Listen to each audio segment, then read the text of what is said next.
séance ordinaire du 13 avril 2021. Nous allons procéder à l'ouverture de la séance. En point 2.1, adoption de l'ordre du jour du Conseil du 13 avril 2021. Ça me prendrait un proposeur, M. Michel Martel, appuyé par Mme Marie-Ève Tanguay.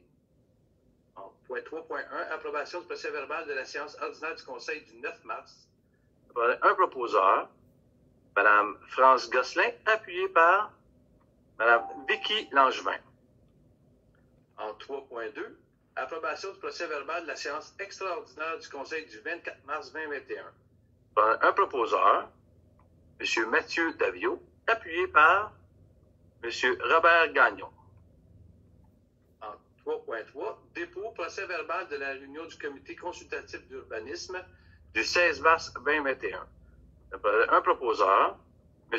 Robert Gagnon, appuyé par M. Michel Martel. En point 4, approbation des comptes du mois. 4.1, liste des paiements à ratifier et des comptes à payer. Michel. Oui, alors pour la période du 9 mars 2021 au 12 avril 2021, nous avons 3 listes qui ont été déposées. Celle des chèques à ratifier pour un montant total de 1 131 794,85.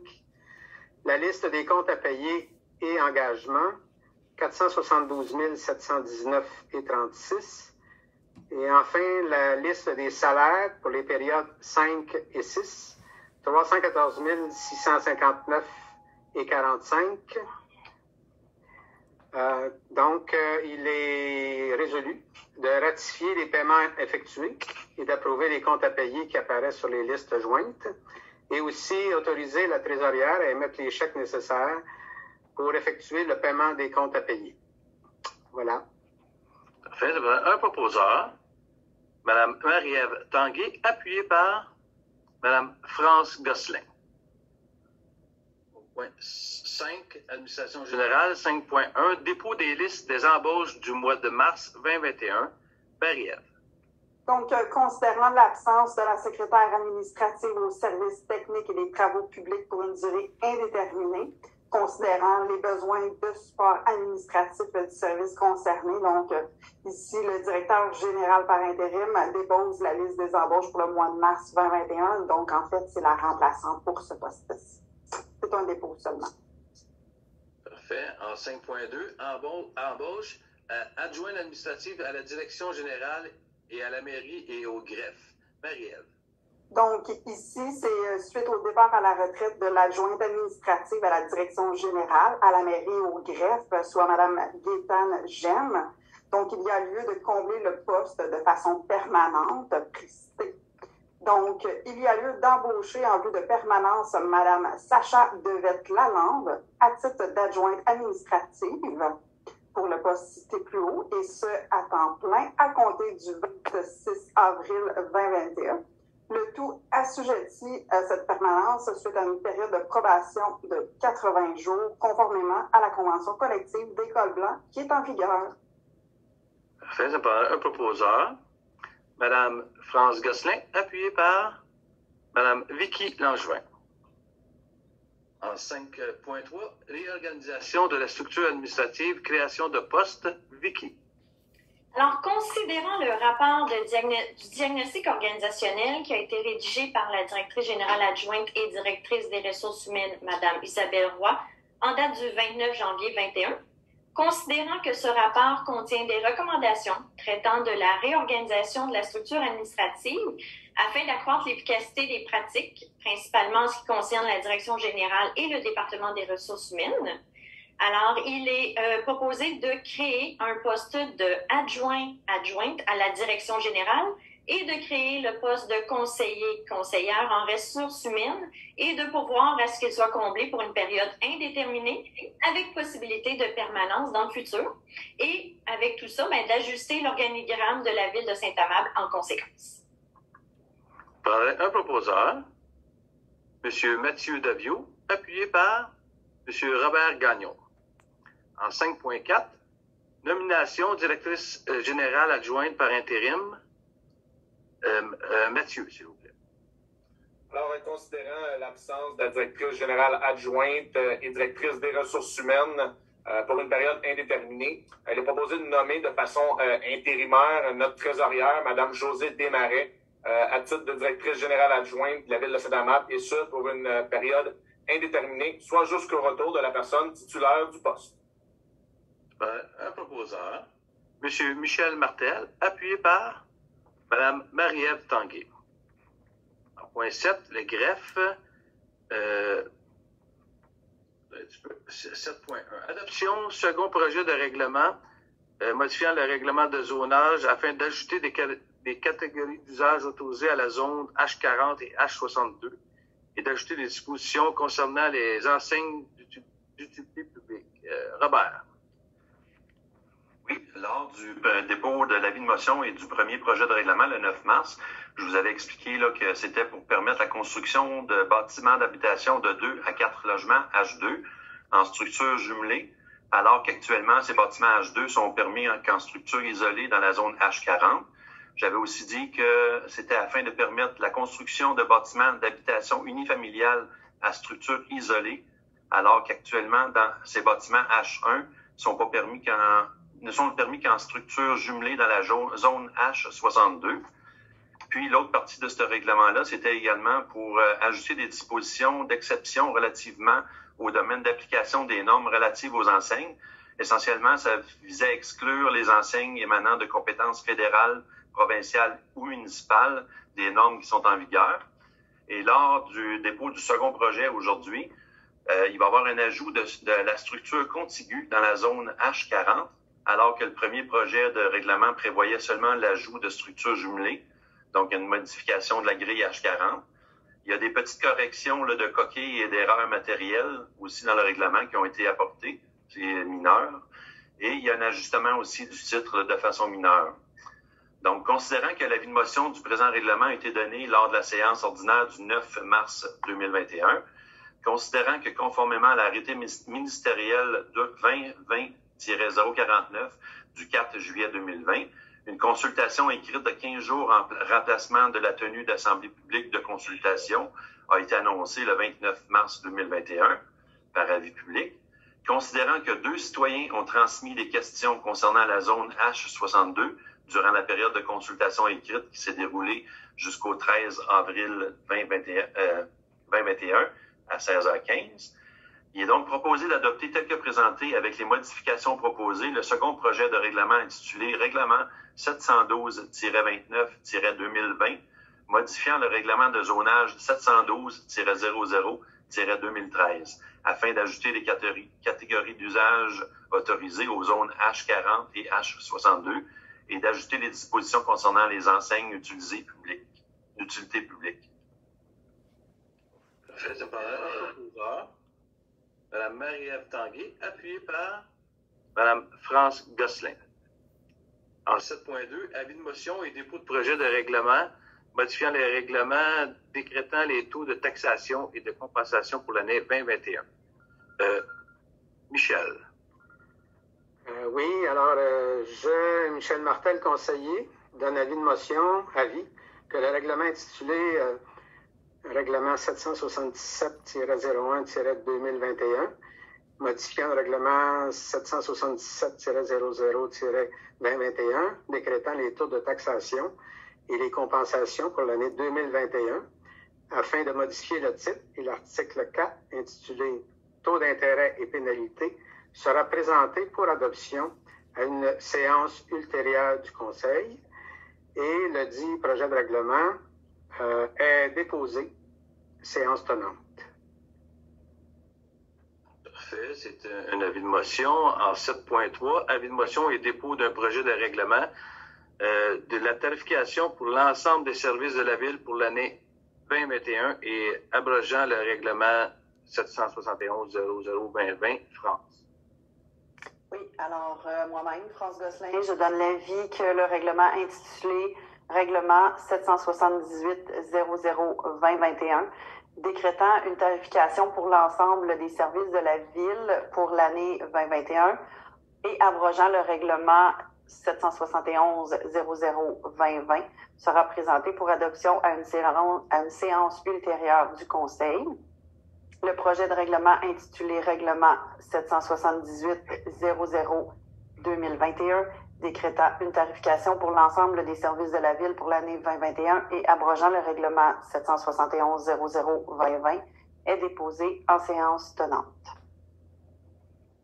Parfait. Alors, 7.4, un avis de motion également pour et dépôt d'un projet de règlement décrétant une dépense et un emprunt pour 2 581 713 pour l'élaboration de la réalisation de la mise aux normes de la station d'assainissement des eaux usées et autres ouvrages d'infrastructure. Mathieu.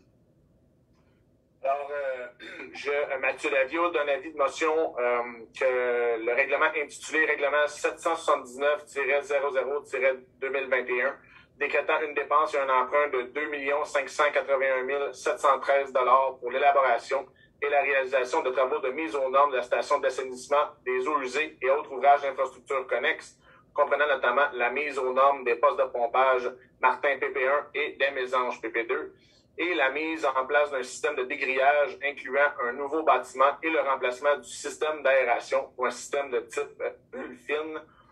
Ça est déposé séance tenante. Alors, pour mettre les gens en contexte, il s'agit des investissements que nous avions annoncés lors du budget en décembre dernier, donc pour soutenir le développement de Saint-Amable et mettre à niveau nos étangs et nos postes de pompage pour demeurer conformes au ministère de l'Environnement. Alors, j'invite aussi les citoyens à consulter les avis publics sur le site Internet de la Ville. Excellent. En 7.5, autorisation de signature et prorogation d'un délai de vente du lot 5 133 178 du Catastrophe du Québec, Josiane Bénard-Bouffard et Raphaël Henry pour l'achat de terrain Marielle. Donc, suivant la décision favorable de la Commission de protection du territoire agricole du Québec, rendue en date du 18 janvier 2021 et portant le numéro 428935, considérant que l'offre d'achat prévoyait que dans l'acte de vente notarié soit signé dans les 3 mois suivant une décision favorable de la présente commission, soit au plus tard le 18 avril 2021, considérant que la construction d'une résidence unifamiliale, isolée sur ce lot devrait débuter au cours du mois de mai 2021, il y a lieu d'autoriser le maire ou en son absence le maire suppléant et la greffière ou en son absence le directeur général par intérim à signer au nom et pour la ville l'acte de vente notarié. Donc, ici, c'était un terrain que nous avions accepté un montant de vente de 81 000 $ plus taxes et frais ensuite. Donc, il y a lieu, en somme toute, de proroger le délai de signature de cet acte de vente notarié d'une durée de 3 mois prévue à la résolution 172-07-20 d'un mois supplémentaire portant ce nouveau délai au 18 mai 2021. Parfait, ça prend un proposeur. Mme France Gosselin, appuyée par Mme Vicky Langevin. En 7.6, autorisation de signature, servitude d'entretien de passage et de non-construction, projet domiciliaire Terrasse du Merle-Bleu. Robert. Oui, lors du dernier conseil, j'avais parlé de ce projet-là de Merle-Bleu. Il y a des petites précisions à apporter. Donc, considérant que l'acte de servitude signé devant Maître Marjolaine Arès, qui est notaire, le 12 mars 21, par M. le maire Stéphane Williams et le greffier par intérim M. René Tousignan, considérant que le registre foncier requiert l'ouverture de 2 fiches distinctes, soit une pour le réseau d'aqueduc et une pour le réseau d'égouts pluvial et sanitaire, et par conséquent ne consent pas à la publication de l'acte de servitude tel qu'il a été signé. Considérant que des modifications ont été apportées à l'acte de servitude conformément aux demandes du registre foncier et de la ville de Saint-Amable, il est proposé d'autoriser le maire ou en son absence le maire suppléant et la greffière ou en son absence le directeur général par intérim à signer pour et au nom de la ville l'acte de servitude d'entretien, de passage et de non-construction dans le cadre du projet domiciliaire Terrasse Merle-Bleu en présence de maître Émilie Tremblay-Laroche, notaire. Un proposeur. Mme Vicky Langevin, appuyée par M. Mathieu Daviau. En 7.7, adhésion et autorisation au regroupement général d'achat d'enveloppes recherche de prix. Michel. Le contrat numéro AP 2020-025 octroyé par la MRC pour l'approvisionnement regroupé d'enveloppes prend fin le 1er juin 2021. Considérant l'intérêt des villes, municipalités et organismes participants de participer à nouveau à un achat regroupé pour les mêmes besoins, considérant qu'il y a lieu de procéder à une recherche de prix pour un nouveau contrat, soit le contrat AP 2021-006 pour l'approvisionnement regroupé d'enveloppes, qu'il y a lieu aussi de confier la gestion de cette recherche de prix à la MRC. Il est résolu d'adhérer au regroupement régional d'achat regroupé d'enveloppes et aussi autoriser la municipalité régionale de comté de Marguerite-Diouville à procéder à une recherche de prix pour procéder à l'adjudication d'un contrat d'approvisionnement regroupé d'enveloppes pour la période du 2 juin 2021 au 31 décembre 2022. Voilà. Parfait, ça prend un proposeur. Mme Marie-Ève Tanguay, appuyée par Mme France Gosselin. En 7.8, adhésion et autorisation au regroupement régional d'achat de papier et de carton recyclé. La recherche de prix, Michel. Alors, il s'agit d'un autre contrat, le numéro AP 2020-024. C'est pour l'approvisionnement regroupé de papier et carton recyclé. Alors, le contrat prend fin le 21 juin 2021. Considérant encore une fois l'intérêt des villes et municipalités participantes de participer à nouveau à un achat regroupé pour les mêmes besoins. Le nouveau contrat, soit AP 2021-005 pour l'approvisionnement regroupé de papier et carton recyclé, couvrira la période du 13 juin 2021 au 31 décembre 2022. Il y a lieu de procéder à une recherche de prix pour un nouveau contrat d'approvisionnement regroupé de papier et carton recyclé et qu'il y a lieu de confier la gestion de cette recherche de prix à la MRC.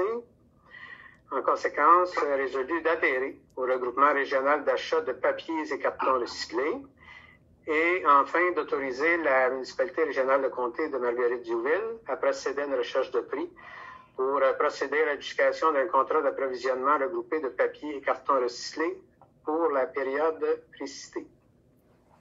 Voilà. Un proposeur.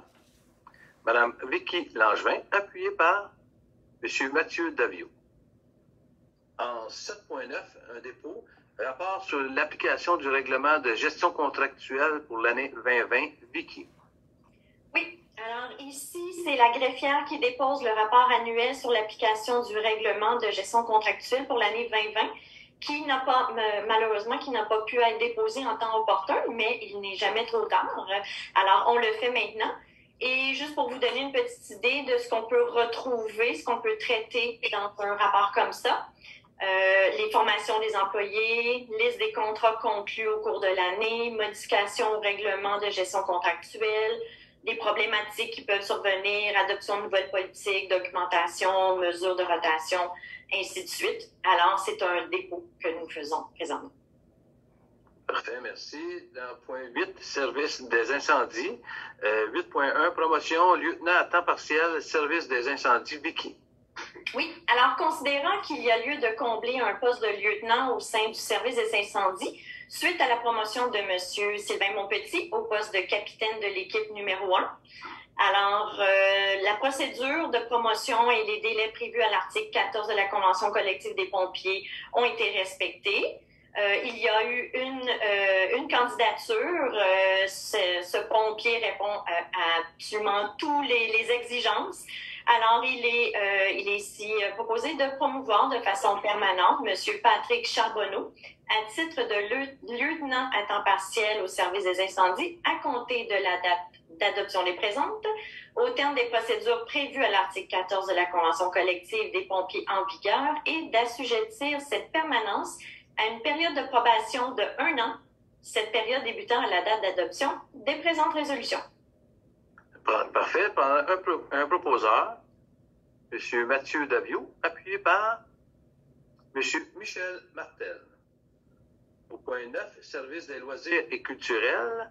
En 9.1, autorisation et mandat, demande d'aide financière, programme d'appel de projet en développement des collections des bibliothèques publiques autonomes pour 2021-2022. Ministère de la Culture et des Communications du Québec, France. Oui, donc, considérant le programme d'aide financière appel de projet en développement des collections des bibliothèques publiques autonomes 2021-2022 du ministère de la Culture et des Communications du Québec, il y a lieu d'autoriser la production et le dépôt de cette demande d'aide financière dans le cadre de l'appel du projet et de désigner la directrice du service des loisirs culturels, Mme France Terrien, à titre de mandataire aux fins de ce projet. Excellent. Ça parle un proposeur, Mme Vicky Langevin, appuyée par M. Mathieu Davio. Point 10, service des loisirs récréatifs et communautaires. 10.1, aide financière, protocole d'entente, Aréna, Ville de Sainte-Julie, France. Oui, ici, c'est considérant que la Ville de Saint-Amand dispose d'une entente avec la Ville de Sainte-Julie pour la location des heures de glace à l'Aréna de Sainte-Julie, considérant qu'il y a lieu d'honorer l'entente signée avec la Ville de Sainte-Julie, malgré les mesures sanitaires en place ayant forcé l'annulation des activités et des loisirs. Il y a tout de même lieu d'autoriser le service de la trésorerie à verser une somme de 78 476,24 $, taxes applicables en su, à la Ville de Sainte-Julie à titre d'aide financière pour l'année 2021 pour les heures de location de glace. Et comme j'ai dit, malgré l'annulation de ces sports, il faut tout de même démontrer notre support et payer nos dus. Voilà. Parfait. Un proposeur, M. Michel Martel, appuyé par Mme Marie-Ève Tanguay. 11, services techniques et des travaux publics. 11.1, adjudication de contrat pour les travaux de creusage par hydro-excavation ou pneumatique pour une période de 2 ans avec une année d'option. Mathieu. Oui, alors, considérant la possibilité pour la Ville d'octroyer un contrat de gré à gré après une recherche de prix d'au moins 3 fournisseurs, considérant les 5 offres de services que nous avons reçues, il est proposé d'adjuger le contrat RP-21-009-TP concernant les travaux de creusage par hydro-excavation ou pneumatique pour une période de 2 ans, soit les années 2021 et 2022, au plus bas soumissionnaire conforme, soit Beauregard Environnement limité pour un montant total de 24 144,75 $, toutes taxes comprises. À noter ici qu'à l'interne, nous avions budgété 44 000 pour cet appel d'offres et il est sorti beaucoup plus bas, donc c'est une bonne nouvelle. Excellent. Par un proposeur, M. Robert Gagnon, appuyé par M. Michel Martel. À 11.2, autorisation de dépenses additionnelles, contrat concernant le marquage de la chaussée pour une période d'1 an avec 2 années d'option. Mathieu. Oui, alors ici encore une petite dépense additionnelle à la dernière année d'option de ce contrat. Considérant que de nouveaux corridors scolaires ont été ajoutés en 2020, ce qui engendré du marquage supplémentaire pour la sécurité sur la chaussée et de ce fait les dépenses additionnelles, lesquelles ont été autorisées au moyen de la résolution 205-08-20, considérant que ces corridors scolaires doivent faire l'objet d'un nouveau marquage sur la chaussée suite à leur effacement afin d'assurer la sécurité des écoliers sur la voie publique. Il est proposé d'autoriser dans le cadre du contrat RP-19-019-TP, le paiement d'une somme additionnelle de 3 449,25 $, toutes taxes comprises, à marquage signalisation Rive-Sud BA incorporé, portant la valeur du contrat à 37 727,90 $, toutes taxes comprises. Excellent. Un proposeur, M. Michel Martel, appuyé par Mme Marie-Ève Tanguay. Au point 12, finances et trésorerie. 12.1, approbation, budget révisé pour l'exercice financier 2021, Office municipal d'habitation de Marguerite-Viauville. Michel. Considérant que le conseil d'administration de l'Office municipal d'habitation de Marguerite-Viauville a adopté le 1er mars 2021 un budget révisé pour l'exercice financier 2021, À ce moment-là, il est nécessaire de le réadopter, donc approuver, tel que présenté, le budget révisé de l'Office municipal d'habitation de Marguerite-Duville pour l'exercice financier 2021, tel qu'adopté par son conseil d'administration le 1er mars 2021. Parfait. Un proposeur, Mme Marie-Ève Tanguay, appuyée par Mme France Gosselin. En 12.2, acceptation de dépôt, État financier 2020 de la Régie intermunicipale de la police Richelieu-Saint-Laurent. Vicky. Oui, alors considérant les états financiers pour l'exercice financier terminé au 31 décembre 2020, tel que transmis à la Ville de Saint-Amand par la Régie intermunicipale de police Richelieu-Saint-Laurent. Alors, il est proposé d'accepter le dépôt des états financiers de 2020 de la Régie tels qu'ils nous ont été présentés. Parfait. Un proposeur, M. Mathieu Davio, appuyé par M. Robert Gagnon. En point 13, c'est le point de l'urbanisme. Nous allons regrouper 13.1 à 13.3 pour des dérogations mineures. Robert. Oui, pour le 13.1, ça concerne le 654 de la rue Étienne. C'est pour permettre de régulariser l'implantation d'un cabanon existant érigé à une distance de 0,82 mètres par rapport à la ligne latérale gauche, alors que le règlement exige une distance minimale de 1 mètre par rapport à toute ligne de propriété, donc une insuffisance de 18 cm. Et dans ce cas-là, le cabanon existant il a été installé par un ancien propriétaire, puis le déplacement du cabanon entraînerait des contraintes importantes, notamment l'installation d'une nouvelle dalle de béton, ainsi que des déplacements de haies, de cèdres et de clôtures. Donc, le comité consultatif d'urbanisme était favorable. Le 13.2, ça concerne le 869 de la rue Rachel.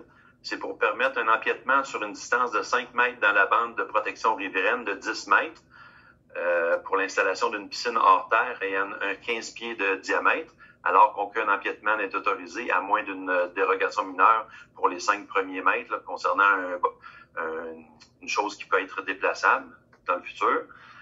Et le 13.3, ça concerne le 289 de la rue des Chênes.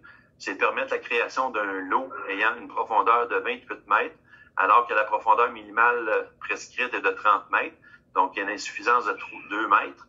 Par contre, le frontage correspond aux normes, puis l'air du terrain également, donc c'est respecté. Considérant que les citoyens ont été invités à se faire entendre au moyen d'une consultation écrite annoncée par avis public le 23 mars 2021, conformément à l'arrêté ministériel 2020-033 du 4 juillet 2020, qui prévoit une consultation écrite de 15 jours en remplacement de la procédure habituelle en raison de la pandémie. Considérant également qu'aucun commentaire n'a été reçu durant la période de consultation écrite qui s'est déroulée jusqu'au 8 avril 2021 à 16h15, il est donc proposé d'accepter tel que proposé les 3 demandes de dérogation mineure qui viennent d'être expliquées. Parfait. Pendant un proposeur pour l'ensemble 13.1, 13.2 et 13.3, qui propose Mme France Gosselin, appuyée par Mme Vicky Langevin. Nous sommes rendus au point d'information. Est-ce que, Robert, tu as les statistiques en main ou pas? Oui, je les ai. Parfait. Je demanderai pour les donner un point d'information pour les statistiques, s'il vous plaît. Oui. Concernant le nombre de permis de certificats émis du 1er janvier à aujourd'hui, il y a eu 118 permis émis, comparativement à 52 à la même date l'an passé. La valeur totale des travaux, c'est 9 786 010 pour cette année, comparativement à 4 631 555. Donc, il y a une bonne hausse à ce niveau-là. Et le nombre de logements créés, il y en a 38 comparativement à 23 l'année passée à la même date. Merci beaucoup. Nous sommes rendus à la période de questions. Est-ce qu'on avait des questions, Alexandrine? Oui, on a eu 2 questions d'une citoyenne.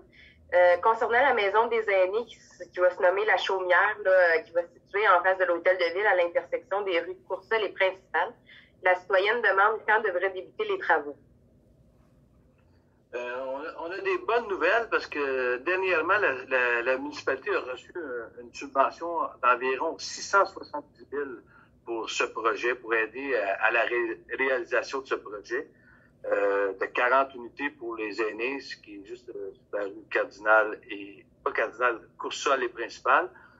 C'est un OSBL qui s'occupe de ce projet qui s'appelle la MASA, qui est chapeauté par le GRT, et qui s'occupe pour la réalisation. Puis on a eu un échéancier dernièrement, mais c'est surtout toute réserve. Parce que là, il faut aller en appel d'offres. Il y a plusieurs étapes à suivre encore.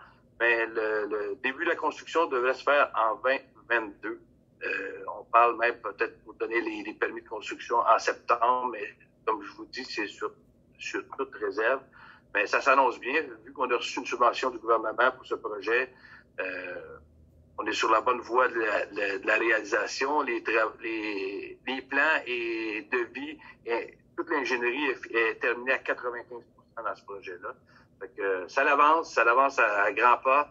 On a bien hâte d'avoir l'annonce officielle à faire en compagnie de l'organisme MASA et du GRT, ainsi que le gouvernement pour ce projet. Sachant ce qui vient d'être nommé, la même citoyenne demandait vers quelle date cette résidence devrait être accessible aux aînés. Fin 2022, ça prend 1 an de construction environ. Tu sais, si on débute en 2021, 2022 ou début 2023, là, on n'a pas les dates exactes encore, mais c'est un approximatif par rapport aux échéanciers qu'on a reçus. On attend d'avoir des nouvelles plus officielles là, pour l'instant.